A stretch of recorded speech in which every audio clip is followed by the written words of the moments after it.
গল্পটা হচ্ছে বাবার নীরব কষ্ট। চলুন গল্পটা শুনে আসি তাহলে। অনেক সময় বাবারা হাসি মুখে সংসারের সব কষ্ট দুঃখ লুকিয়ে রাখে।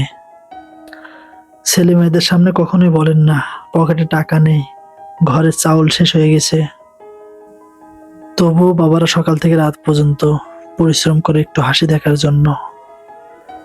কিন্তু সন্তানেরা ভাবে বাবা বুঝি সব পারে।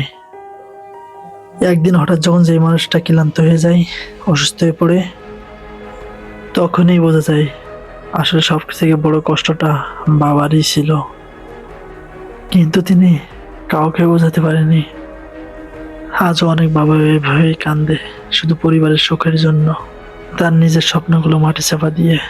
সকালে সবাই যখন ঘুমিয়ে থাকে, ঘর থেকে বাবা তখন চুপচাপ বেরিয়ে চলে যায়, হাতে একটা পুরনো ব্যাগ আর গলায় একটা গামছা নিয়ে। কেউ দেখে না বাবা কত কষ্ট করে ভোর থেকে রাত পর্যন্ত লড়াই করে জীবন জীবিকা নির্বাহ করে।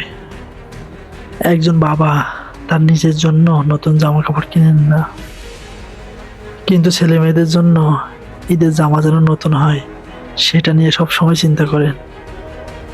ছোট ছেলেটা একদিন সবার সামনে স্কুলে বলেছিল, আমার বাবা সব থেকে বড় হিরো।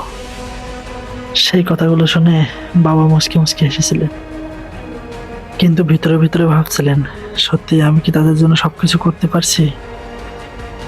বৃষ্টির রাতে ছাদ ছুঁয়ে ছুঁয়ে পানি পড়ে, ঘরে খাওয়ার নেই, তারপরেও বাবা কষ্ট করে।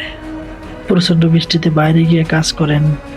একদিন হঠাৎ প্রচন্ড জ্বর আসে, শরীরটা কাঁপছে, কিন্তু পরের দিন সকালে আবার বেরিয়ে গেলেন।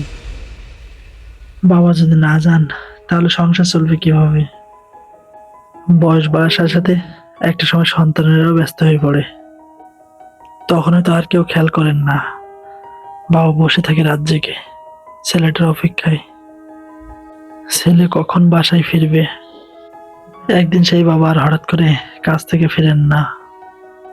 তখনই সন্তানেরা বুঝতে পারছে, যাকে অবহেলা করছে, যাকে তারা স্বাভাবিক ভেবেছে, আসলে সেই মানুষটাই ছিল পরিবারের সব থেকে আদর্শবাদী।